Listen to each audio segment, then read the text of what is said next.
Guys, meron akong sapatos na in-order online at ito po ay imitation ng Kyrie 1.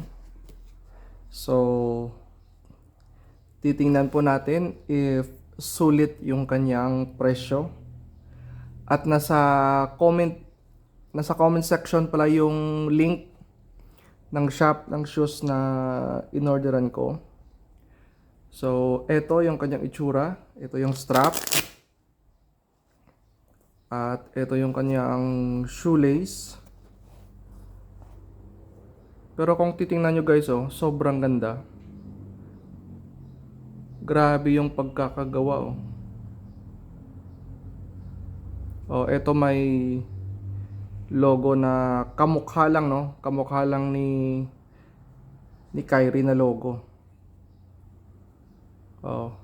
Ito yung kanyang side view.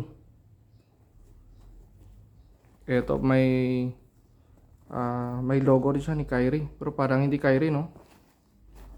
At ito yung kanyang insole. Yan.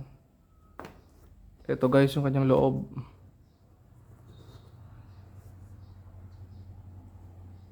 At meron siyang number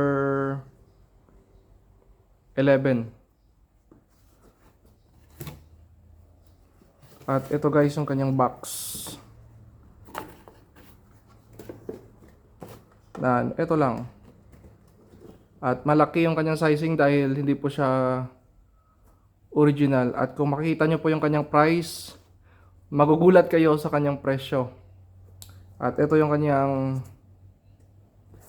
outsole. At ito guys yung kanyang on-fit. Ito guys yung kanyang on-fit. Ipapakita ko po sa inyo.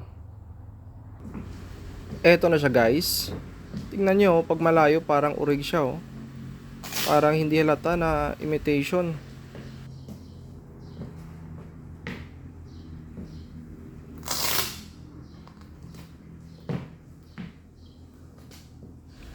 At hindi pa siya matigas guys. Unlike sa ibang shoes na yung mga imitation nila, sobrang tigas.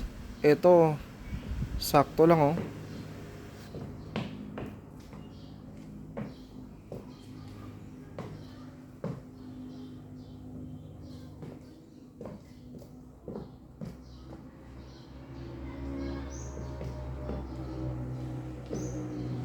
Isa pa guys, tingnan nyo kung gaano siya kakapit at spiky. Parang original talaga yung tunog.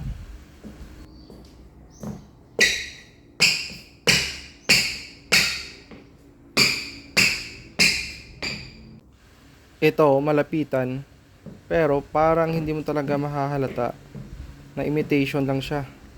Sobrang ganda pa ng kanyang colorway. Salamat po sa panonood.